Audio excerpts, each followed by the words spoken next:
Hi, and welcome to part 4 of my interviews with the wonderful Joanna. Today, we're going to be talking about the middle childhood years of 7 to 14. And we were just saying that there's quite a 7 to 14 is there's quite a difference between 7 and 14. And you were saying that it's in a way it's the preamble to being a full-on teenager. Yeah, prepubescent, so we haven't quite hit puberty, although that does come online earlier and earlier because children are better nourished, probably, and so pubescence might start to emerge around 9 or 10, in very background way, and then start to emerge properly by those early teen years. But at 7, the brain development's at a stage where children can start to understand more about themselves.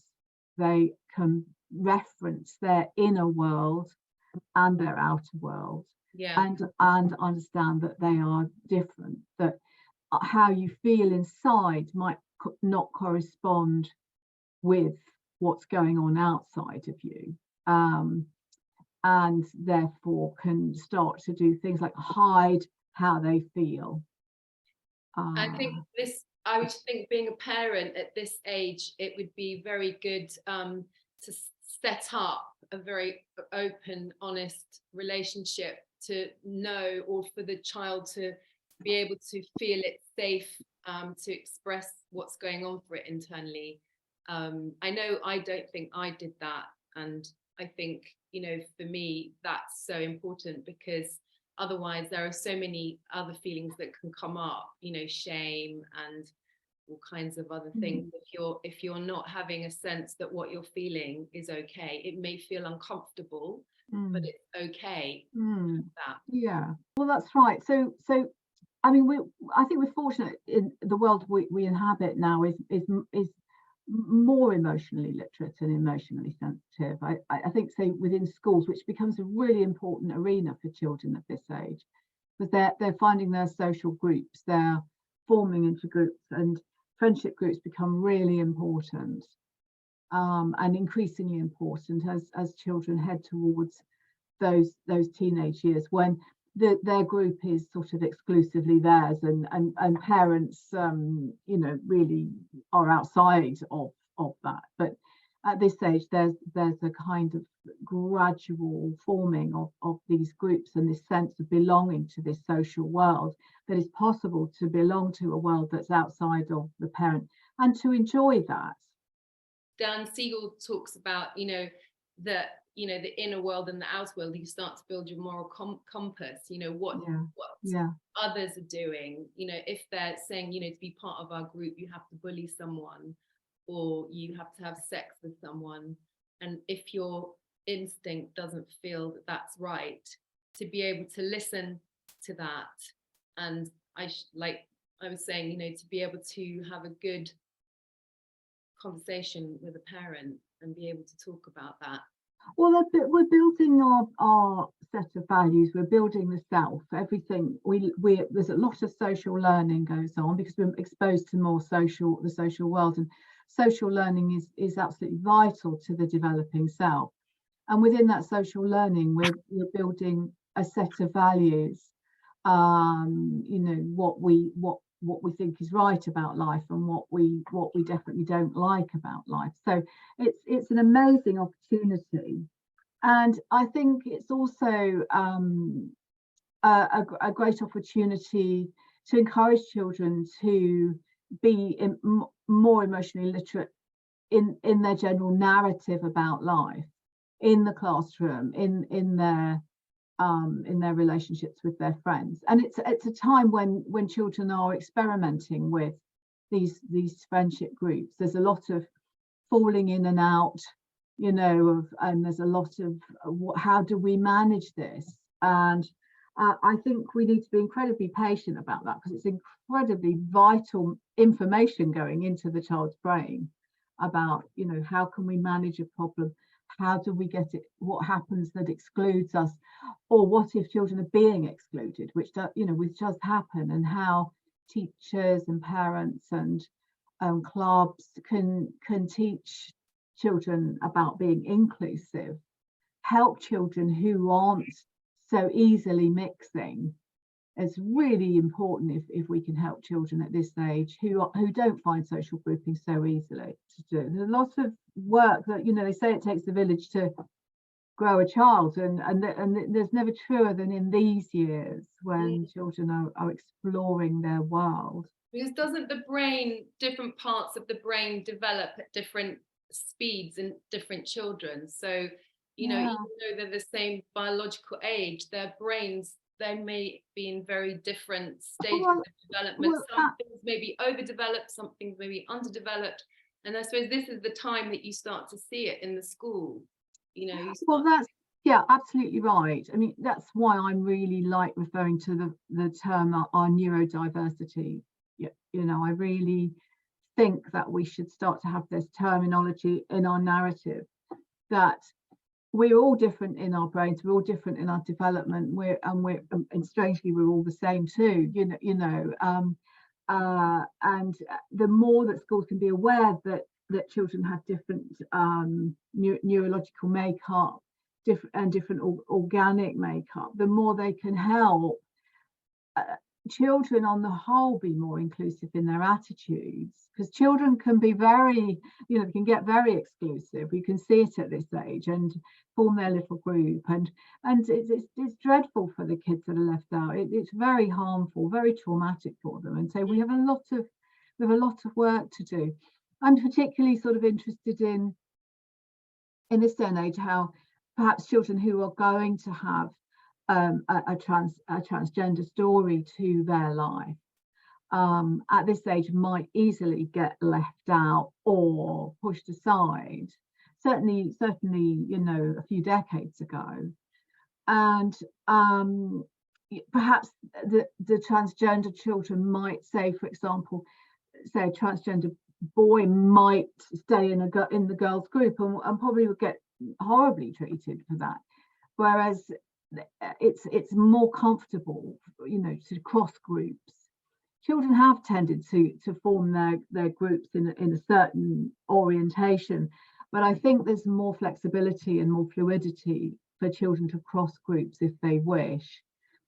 And I think also to support particularly children who are going to have a transgender story to their lives. So there's so much going on, you know, aside from the fact that we put children in class and we want them to learn, you know, the brain development, the emotional development, the social development. Well, goodness gracious, it's just busy, isn't it? Yeah, and they're all trying to navigate their own sense of direction. They're navigating their own way.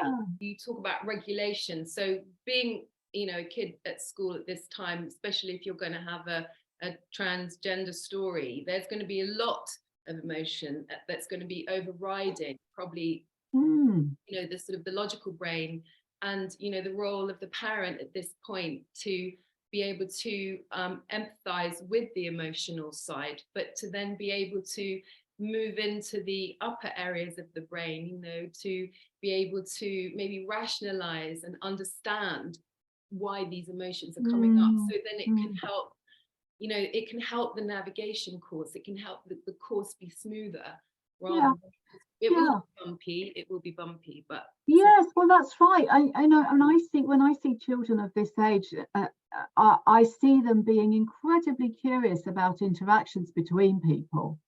They're absolutely curious, and they're wanting really good information about how to manage these interactions. And I think, you know, we have our sort of social and emotional learning modules, but they're very focused on this. And it matters, and if we, you know, and again, children are very focused on the information that they receive, that from parents, from teachers. They want it to be sound. They want good knowledge from people.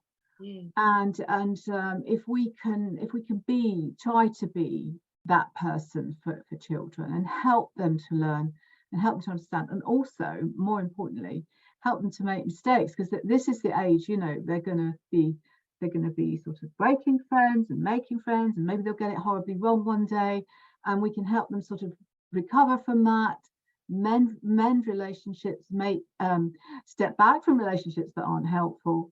Tomorrow's always a new day, you know, and we're really helping them to regulate, and you know, they're very alive to this. And if there are problems, you know, with the, you know, the school, with the group at school, or with your, you know, with your peers, and, you know, someone, you know, kicked you, and you know, you came home and talked about it with your parent, would you think it'd be a good idea to bring that to the child that did the kicking at school, or would you? I think the first steps would be, you know, you're upset, tell me about it, what happened, how did you feel? Yeah. And to talk with the child about, you know, here we're in a problem solving scenario. Yes, once the child had you know, stressful. the child had regulated and talked about it with the mum. You know, if I was at school, and somebody kicked me, my dad, and I told my dad, he'd say, "Oh, go and kick them back." Then that would have been it. That's the deal. Yeah. Look, you know, that's not great advice, is it? It's just going to cause a fight. So I think it's a great way to help children sit down to deal with the feelings that they have, not necessarily act on them, and to make a great plan, help your child make a good plan. What do they think would be the good options? Would it be better to talk to a teacher, or what would they prefer? What kind of, you know, what kind of is this child always like this? So that, you know, or is this just a one-off? You know, to try and really understand, and then see if they can resolve that problem, and you know, preferably strengthen them. But of course, and there's a wonderful study, Alan Srouth's 30-year study, which is probably by now a 40-year study, a longitudinal study at the University of Minnesota on child development, and his, you know, his key finding was, you know, if a child's going through a period of adversity, put in support. And it just is true. You know, don't take it off them. Don't take the problem off them unless it's too massive. You know, sometimes it's right to do that. But, you know, put in support. How do you support this child to solve this problem? The child will have problems. I get parents come to me and sort of, oh, you know, my child's upset or anxious, and when we sit down, you know, it's sort of quite a lot of problem solving that needs to happen to reduce that anxiety. You know, it's not a quick fix job, which everyone wants these days. It's so let's try and help develop problem solving in the parent as well as in the child. You know, so helping. I know, as you know, my big sort of focus is on saying, let's develop the parent to do their knowledge and their information to solve the problem for the child, because that really is the right way around. Although I don't discount counselling for children of this age, because that's also very helpful. So I mean that study is an anchor for people who want to understand children and to understand child psychotherapy, that helping put in this wonderful levels of support. Maybe to ask the child, you know, once the child had, you know, found a conclusion or a place of feeling settled, what does the child want to do, if anything at all? You know, is there autonomy for the child to increase as well, for it to have a sense of empowerment? Yes, I want to talk to that kid, or no, I don't want to talk to that kid, because either way it's still an empowered decision for that child, and that's what's important. Well, that's right, exactly right. And of course there's not a one-off solution. I mean, you know, the plan may fail. The child may go and implement their findings, and then as a little sort of scientist, and then find, well, that failed, so we'll go back to the drawing board, go back to the lab and see if we can find out what the next solution is, because that is a great approach to problem solving. And I think also, you know, in this day and age, one of the things, again, going back to my era, there were certain children that would have been designated as bullies. Oh well, he's just a bully or she's a bully. And I think we're getting a little bit smarter than that these days. The bully child is often a very vulnerable child that needs a lot of help. And I think to help children understand that, can we try and think a little bit further than just labeling a negative label? So in so many respects, in child development, we've made a lot of progress. I think what I see mostly around this age group is our anxiety problems and worry problems that get anxiety about how they fit in to the.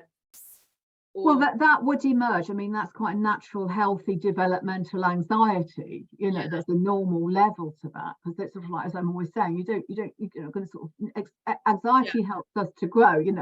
We don't want to be overwhelmed by it. We want to be able to work it. But I think children these days hear a little bit too much about the world and there, a lot of worry about the environment, a lot of worry about illness, and particularly post-COVID. Finding that children have heard too much, and those sensitive children that are going to over worry, and so we've got a lot of health worries. It goes back to your analogy of when you're on an aeroplane and you don't want to see the attendants panicking. You just want to feel no. You landing. Yeah, absolutely. You want to see that face that says, we have this. Yeah.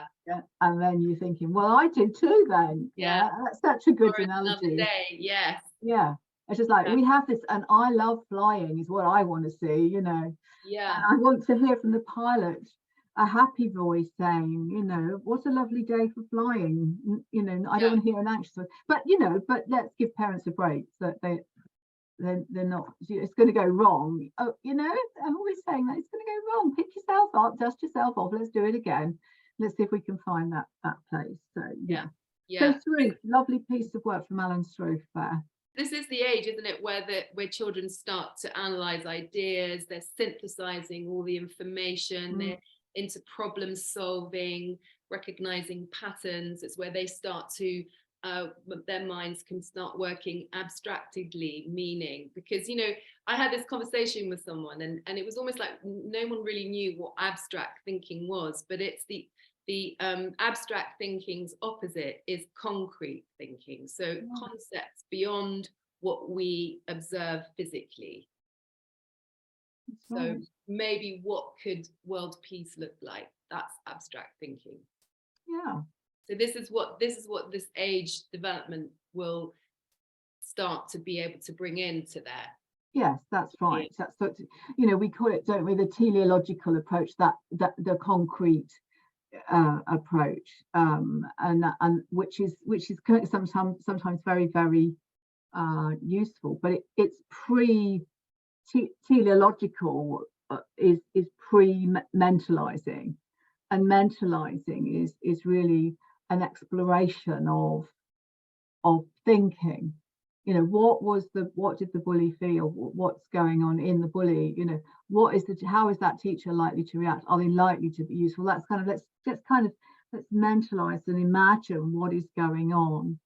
And once you've dealt with, as we've always said, Audrey, you deal with the emotion, you settle it down, and then your brain can work, and we can encourage children to mentalize. And I see lovely thinking in children at this age, just with encouragement. It's wonderful to see. You can come up with great ideas. I always say, if you want to really find out what they're thinking, instead of thinking what they're thinking, ask them, because whatever they say, the last thing you would have ever thought about. They're always so imaginative, and it's a whole different way of thinking that it's a lovely place to be. And you were talking about before about sexuality at this age, that it's not good for them. It's not a thing that should be arising. Yeah, I mean, Freud referred to the moratorium on sex in this middle childhood period, meaning that, you know, the sexual development's waiting for that pubescent launch pad, if you like, but it's just a bit, it's not in place. And it's not so much as not allowed. I mean, it will emerge, though, that, you know, it will be vaguely interesting to children. But of course, we live in an environment where children might be exposed to sexualized stuff online, and, you know, we really need to help children and parents step back from that. That is not doing them any good at all, and just traumatizing kids. So talking about, you know, I can't remember if we've actually mentioned it while recording, about their sense of morality is starting to emerging, you know, which is interesting because, you know, talking about, you know, being part of a group at school, you know, is your identity more important to be with that group of bullies than to listen to your own intuition?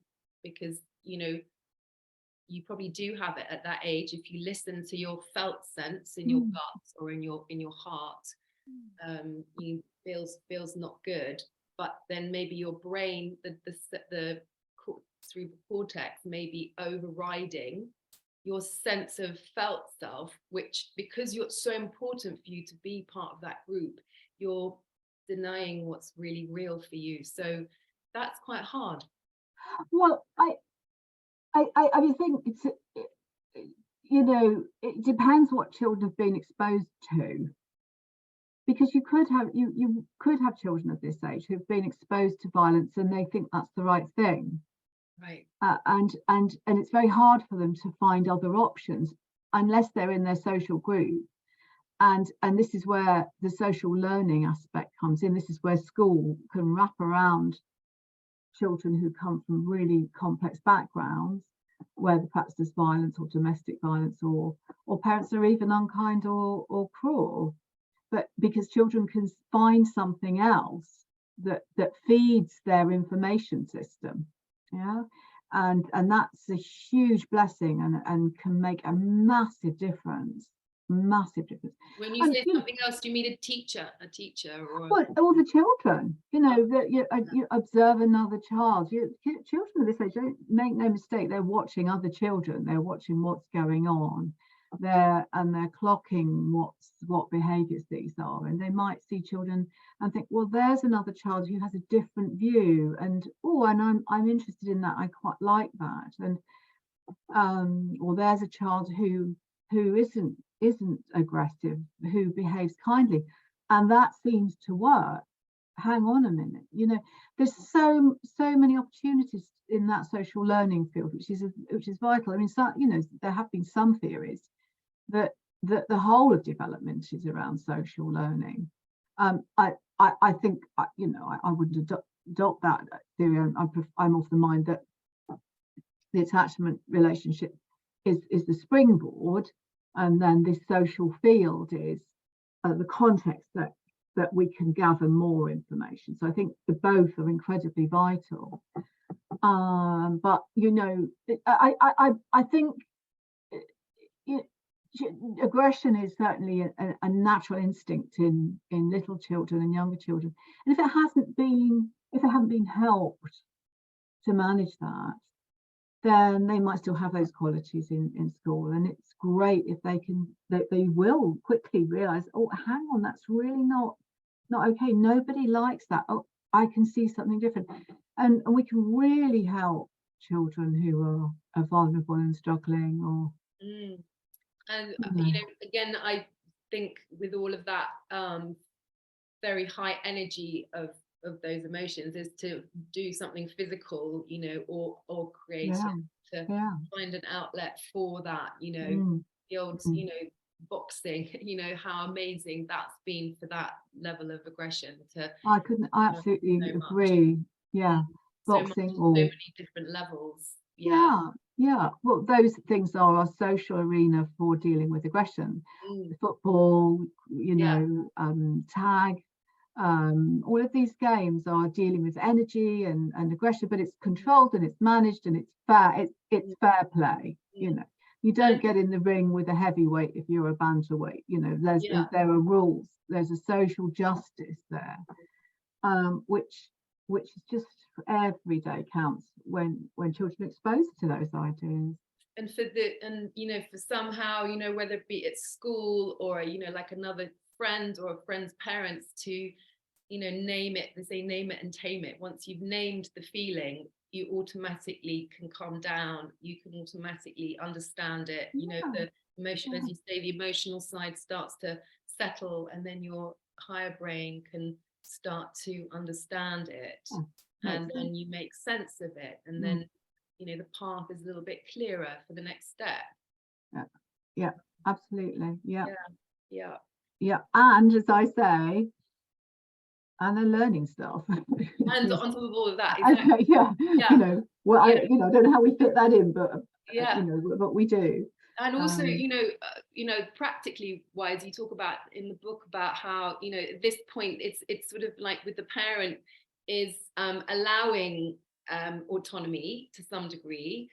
There are still boundaries, but allowing that the kids will forget their books or their kits or whatever it is. They will forget things, and they're not gonna. That part of their brain isn't fully in sync yet. So no, they are quite forgetful. I think that's a really good point, Audrey. I mean, I think you could, with that fact in mind, you could say the parenting, because oh, do I have to keep telling this child? Yes, you do actually.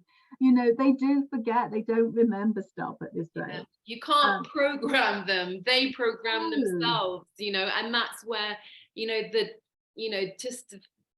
I suppose that's why, reading this book is so great, because it's like, you just know things that they can't help it. It's just the way they are. Yes, absolutely. Expect to as frustrating as it will be. Yes, and you will be tired, and it's boring to keep repeating yourself, but they just don't remember. But you will help them remember. And you will see that and it's not an instant result, but you'll see a few years down the line, you'll see that their memories developing, and their executive functioning, or that ability to organize self. If some children don't have very good executive functioning either. They don't have good self-organization. Again, this is our neurodiversity kicking in. The child with ADHD, for example, might not have that ability to self-organize. One child of 7 will get the pencil case, they'll get the bag, they'll get the pencils, they'll get all that stuff in the bag, and it's all good. But another child of 7, might be an absolute delightful child, but that executive functioning isn't so good, and yes, they do need help with that. They do need to be reminded. So again, it's where we sort of bring it back to that neurodiversity, and just like let those children who might have formerly been thought of as a bit naughty, let's do that to them. They've got something to bring in their own unique way. Absolutely. And you also say that the kids themselves, even if they have got good executive functioning, that they may actually get grumpy because they have to remember all these things, and actually it's like they just don't want to remember them because it's too much, but they have to because they can. And so they'll get all these obligations. So just little gentle prompts from the parents. Well, I think that's a really good point, actually, Audrey, because we do live in a world where there's rather a lot to remember. In our sort of high-tech, incredibly busy, sophisticated world, with which there are massive, wonderful things and advantages. But my goodness, we have a lot more to remember. Yeah. So we're putting ourselves, and we put our children under a lot more pressure. Yeah. And we need to remember that. And I think, find ways to let the pressure off. Yeah. And for every family that will look very different. It will be running around the football pitch on a Saturday, or it will be dance classes, or it could be whatever it may be. Or it could be talking, it could be just, in the bath, or, in the car, just talking, just seeing what's arising. and for the parent also, because the parent will have their own anxieties and stresses, and it's almost that sacred moment, that sacred space to really be present, both child and parent or carer to be present. Yes. I think you're talking about something again, and I see it so much in modern families where the activity level is just too high. Yeah, it's just too high for a child to actually be okay, and it's a difficult line, because it's great that children do so much. They do after school clubs, they do swimming, they do play dates, they do skills, they do music. Lovely, it's amazing, how exciting. No wonder parents go crazy and sign their kids up for everything. But the same parent that might have this child signed up for everything will also come to me and say, my child's got stress and anxiety, would you like to get, and would you give them some strategies to cope? And I will say, no, I will not.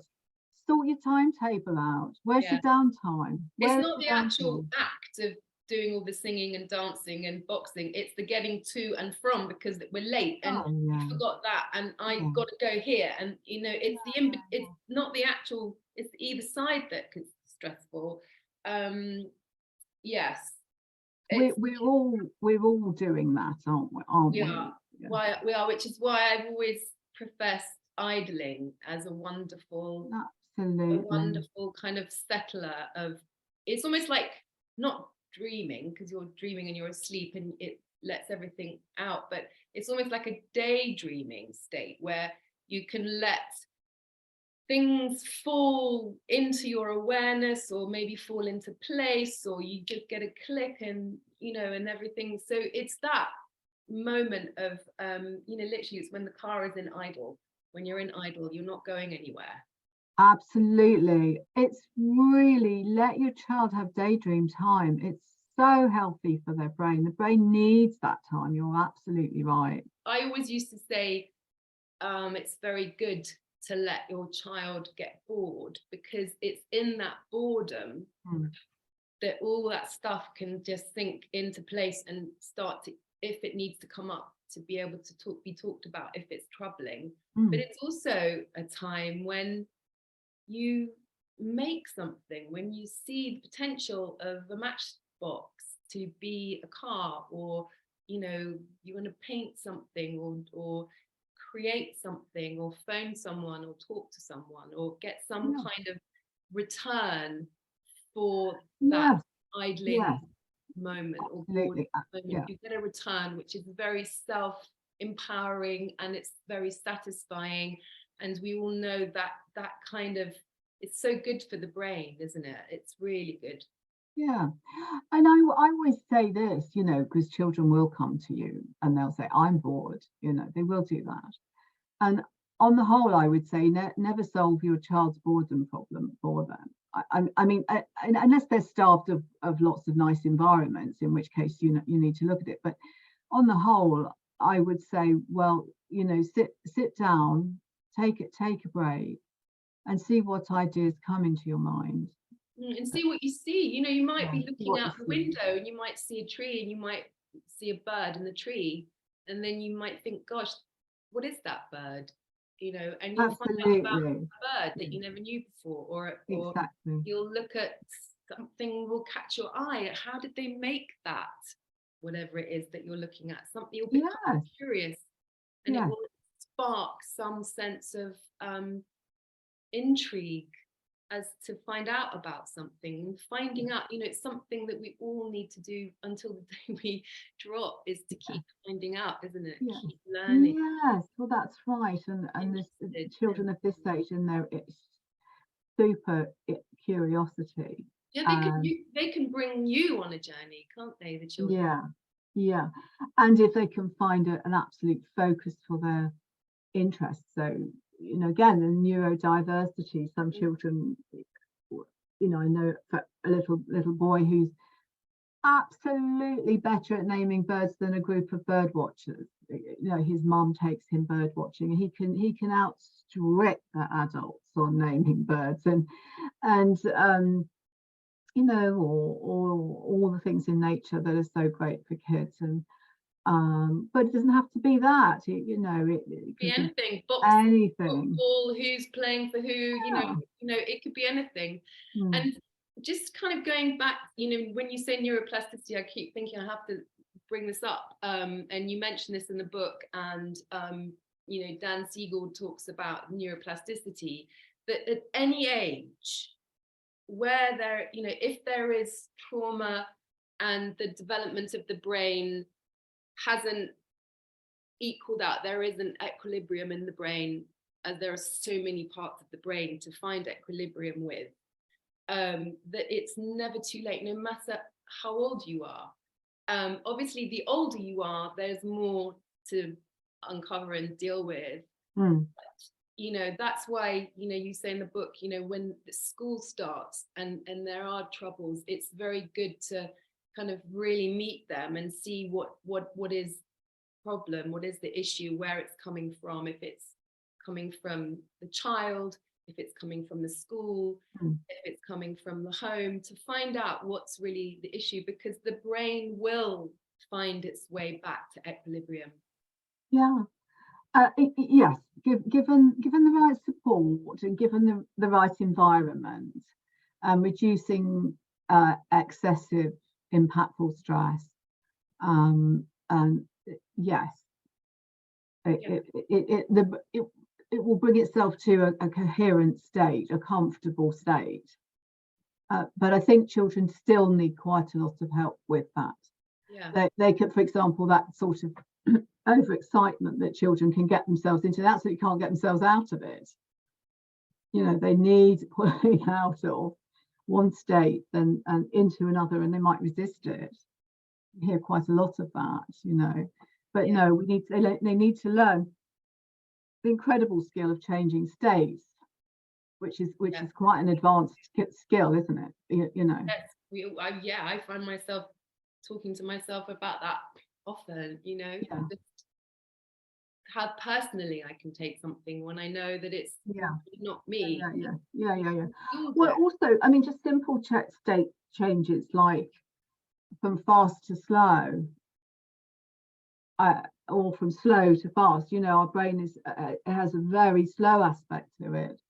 It has a very which is terribly important to brain functioning, and it has an incredibly fast cognitive, quick, agile, impulsive tendency, which is also incredibly important to our lives today. It's just like Steven Pinker's work on fast thinking and slow thinking, and we, part of the integration that's going on at this age is like, oh my goodness, sometimes we're real fast and sometimes when we slow it down, and hey, that's great, I can do all of that.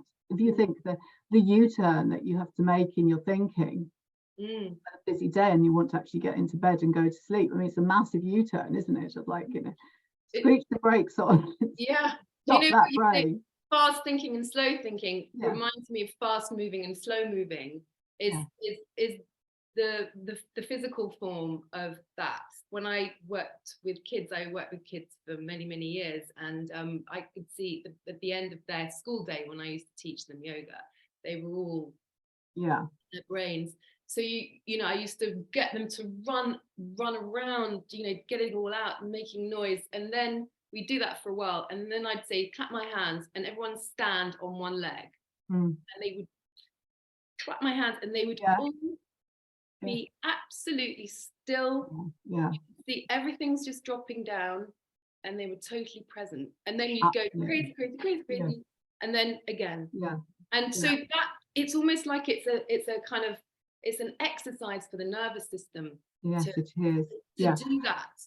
Yeah, and yoga's great, Audrey. I mean, it's just so fab for children to help them pull themselves into the sensory system, into the body, into the breathing. It's just the best thing, or something like that. It doesn't have to take that form. Fun. Children, you're not going to teach them any of the sort of the more cerebral things of yoga, but it's all physical, and it's animals, and it's games, and it's who can stand on one leg and look like a tree, who can look like a tree moving in the wind, so they're calling on themselves. finding out absolutely. about themselves through their body. And I think that's a very empowering thing. I think you're right. And that's a very healing thing. And it's something that all of us need to be doing. It's sort of that sense of here and now by working through the sensory system rather than the thinking system.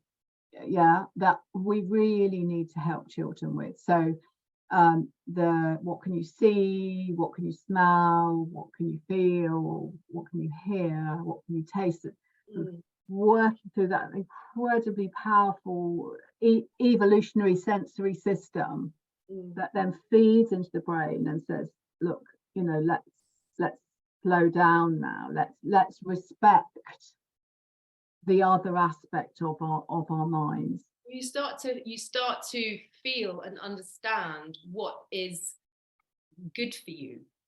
Yeah. And then, you know, when you know what's good for you, you can do more of it. And and then you start to feel not so great when you do something else, and you go, okay, I'm not going to feel so great if I do that, so I won't do that. Exactly. Yeah. I mean, I think it's really hard for us in our, again, fast-paced world, which is incredible. You know, it's the incredible things we can do to pull ourselves into that other aspect of our brain. And it's a really sort of like that, the work of Ian McGilchrist, he's really developed since the Master and the Emissary that he wrote about that this capacity to be incredibly focused, but also to be incredibly broad. And he talks about a bird finding a piece of seed and going and pecking a tiny, like seeing the tiny seed from a great height, but at the same time having an awareness of any predators around. And our brain's doing that all the time. And I think he's really helpful at helping us understand we're trying to live with these children are, you know, and they need incredible love and support while they learn this stuff.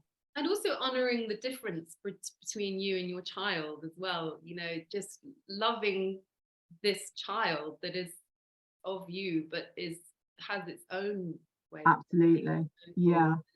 I think that's a lovely, super point, you know, that I see in parenting, because I think when we're parenting little children, you know, they're very much, it's very much a mirroring.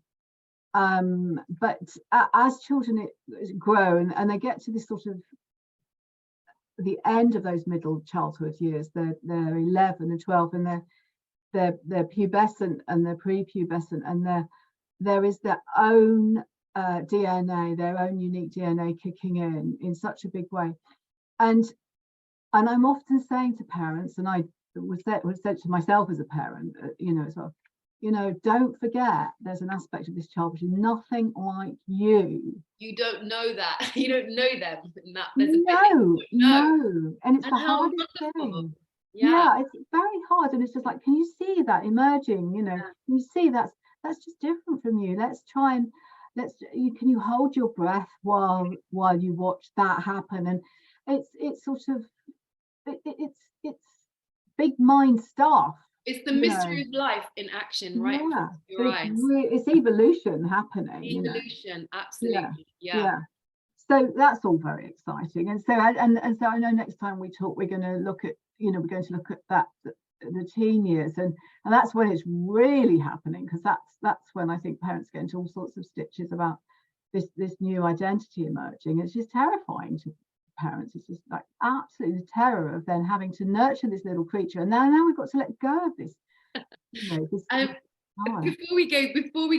a really good topic, but before we do that, the next episode, is there a bit of advice or something you could say for the parent of this? Yeah, I would say take your time, try to have downtime in your life,